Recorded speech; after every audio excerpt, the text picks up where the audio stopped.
اعوذ باللہ من الشیطان الرجیم بسم اللہ الرحمن الرحیم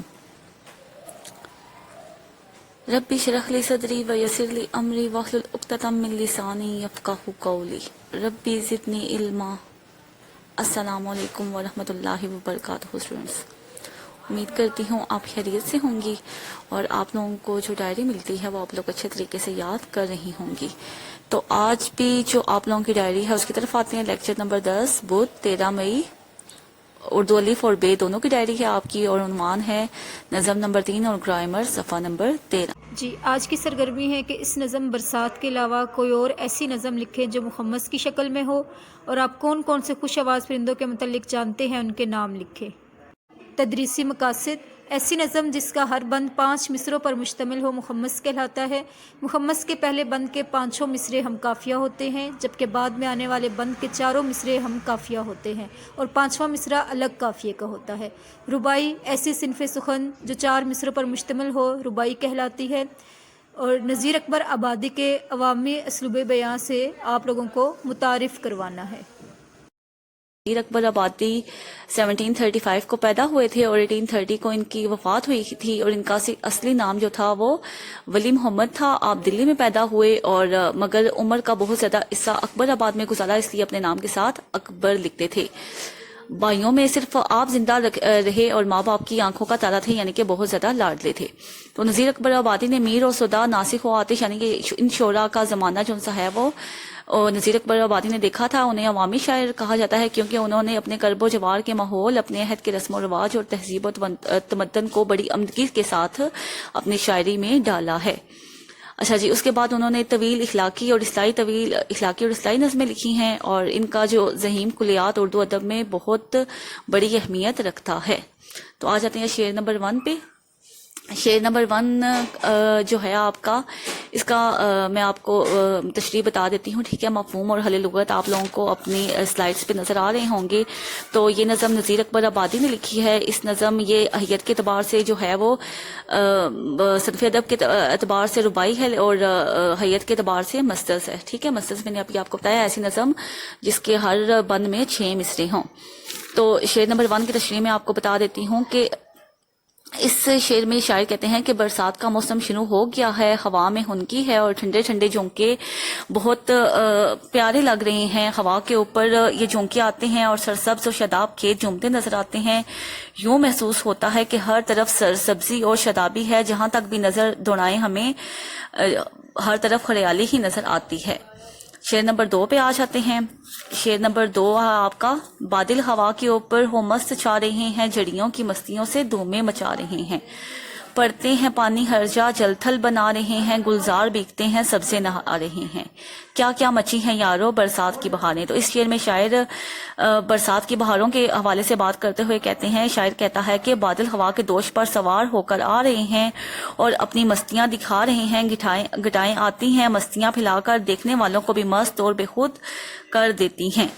تو یہ شاعر کہتے ہیں کہ برسات کے باعث خوب پانی برس رہا ہے، کہیں تو گڑوں میں بے پناہ پانی جگہ ہو گیا ہے، جو جگہ بلندی پر ہیں وہ خشک رہ گئی ہیں، بعض مقامات پر جل تھل ایک ہو گئی ہیں، اور بارش نے ایک عجیب سا سما پیدا کیا ہوا ہے۔ بند نمبر 3 پہ آ جاتے ہیں۔ ہر جا بچھا رہا ہے سبزہ ہرے بچھونے، قدرت کے بچھ رہے ہیں ہر جا ہرے بچھونے، جنگلوں میں ہو رہے ہیں پیدا ہرے بچھونے، بچھوا دیے ہیں حق نے کیا کیا ہرے بچھونے، کیا کیا مچی ہیں یارو برسات کی بہاریں۔ اچھا جی، اس شعر میں شاعر کہتے ہیں کہ بارش برس رہی ہے، برسات نے خوب دھومیں مچائی ہوئی ہیں، اور مینا کے باعث ہر جگہ سبزے کے بچھونے بچھے ہوئے نظر آتے ہیں۔ یوں لگتا ہے کہ جیسے سبز رنگ کی چادر بچھی ہوئی ہو، جس طرف نگاہ اٹھتی ہے سبزہ اپنی بہار دکھا رہا ہے۔ کیا خوب کہا ہے شاعر نے، ہر سمت دیکھتے ہیں سبزے کی لہلہاہٹ، برسات نے دلوں میں شادابیاں عطا کی۔ تو شاعر کہتا ہے کہ جو برسات کی بہاریں ہیں وہ جنگلوں میں بھی ہو رہی ہیں، اور جنگلوں میں بھی جب برسات کی جو بارش ہے وہ پڑتی ہے تو وہاں پر بھی گھاس اگ رہی ہے، اور ایسا لگتا ہے کہ ہر طرف سبزے کی چادر ہے۔ بند نمبر 4، سبزوں کی لہلہاہٹ، کچھ ابر کی سیاہی اور چھا رہی ہیں گٹائیں، سرخ اور سفید کاہی سب بیکتے ہیں گر گر لے ماتابہ ماہی، یہ رنگ کون رنگے تیرے سوا الہی، کیا کیا مچی ہیں یارو برسات کی بہاریں۔ اچھا جی، اس شعر میں جو شاعر ہیں وہ کہتے ہیں کہ بارش کے سبب ہر طرف بادل ہی بادل ہیں، دور تک سبزہ بکھرا ہوا ہے، جو سبز کلر کا فرش ہے یعنی کہ جو گھاس ہے وہ بہت خوبصورت لگ رہی ہے، ہوا چلتی ہے تو کھیت مستی سے جھومتے نظر آتے ہیں، ایسا لگتا ہے کہ جیسے کوئی سبز رنگ کا پلو ہلا رہا ہو، سبز چادر کا پلو ہلا رہا ہو۔ تو شاعر کہتا ہے کہ یہ اللہ ہی ہے، یہ جو نعمت ہے یہ اللہ تعالیٰ نے ہی ہمیں دی ہے۔ کیا کیا رکھے ہیں یا رب سامان تیری قدرت، بدلے ہیں رنگ کیا کیا ہر آن تیری قدرت، سب مست ہو رہے ہیں پہچان تیری قدرت، تیتر پکارتے ہیں سبحان تیری قدرت۔ اچھا جی، اس شعر میں شاعر کہتا ہے کہ برسات نے عجیب سما پیدا کر دیا ہے، قدرت نے انسان کا دل لبانے کے لیے کیا کیا سامان پیدا کر دیے ہیں، مستیاں ہیں جو کیف آور ہیں، یہ جو مستیاں ہیں برسات کی یہ دل کو بہت اچھی لگ رہی ہیں، یہ برسات کا جو حسین موسم ہے یہ سارے دیکھ کر بہت زیادہ خوش ہو رہے ہیں، انسان تو انسان تیتر بھی اللہ تعالیٰ کی عظمت جو ہے وہ بیان کر رہے ہیں، برسات سے وہ بھی بہت زیادہ خوش ہو رہے ہیں اور وہ بھی اللہ تعالیٰ کا ذکر کر رہے ہیں، وہ بھی یہی پکار رہے ہیں کہ اے اللہ تیری قدرت، سبحان تیری قدرت، کہ شاعر کہتا ہے کہ چرند پرند سب برسات سے خوش ہیں۔ ایکسرسائز کی طرف آ جاتے ہیں۔ پہلے بند میں کون سے قافیے استعمال ہوئے ہیں؟ پہلے بند میں درجہ ذیل قافیہ برسات، بغات، قطرات، گات۔ تیسرے بند میں موجود ردیف، تیسرے بند میں ردیف ہے خرے بچھونے۔ چوتھے بند میں کون سا لفظ بطور ردیف استعمال ہوا ہے؟ کوئی ردیف استعمال نہیں ہوا۔ تیتر کیسے اللہ تعالیٰ کی عظمت بیان کرتے ہیں کہ تیتر بھی سبحان تیری قدرت کہتے ہیں۔ گلزار کے بھیگنے اور سبزے کے نہانے سے کیا مراد ہے؟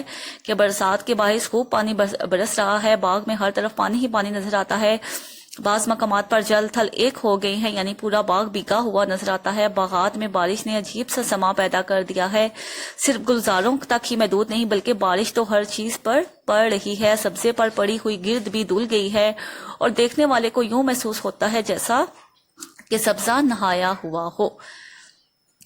اچھا جی، اب آپ لوگوں کی جو اردو بے کی ڈائری ہے اس کی طرف آ جاتے ہیں۔ آپ کے ہیں تذکیر پیش صفحہ نمبر 13، تذکیر و تانیث۔ تو تذکیر کہتے ہیں مذکر کو اور تانیث کہتے ہیں مونس کو۔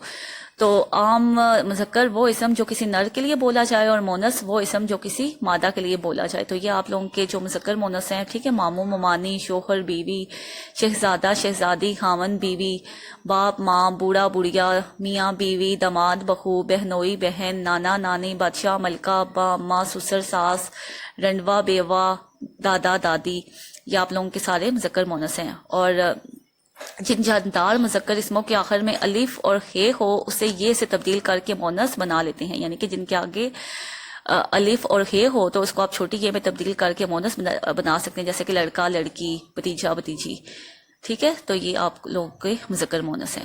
ڈائری ہے آپ کی، نظم نمبر 3 کی تشریحات لکھنی اور یاد کرنی ہے، اور گرامر صفحہ نمبر 13 مکمل یاد کرنا ہے۔ تشریحات اپنے اچھے طریقے سے کیلیگرافی رائٹنگ میں اپنے رجسٹرز پر لکھنی ہے۔ دعا کا لیکچر کا اختتام دعا پر کرتے ہیں۔ سبحانک اللہم و بحمدک اشہد ان لا الہ الا انت استغفرک و اتوب الیک۔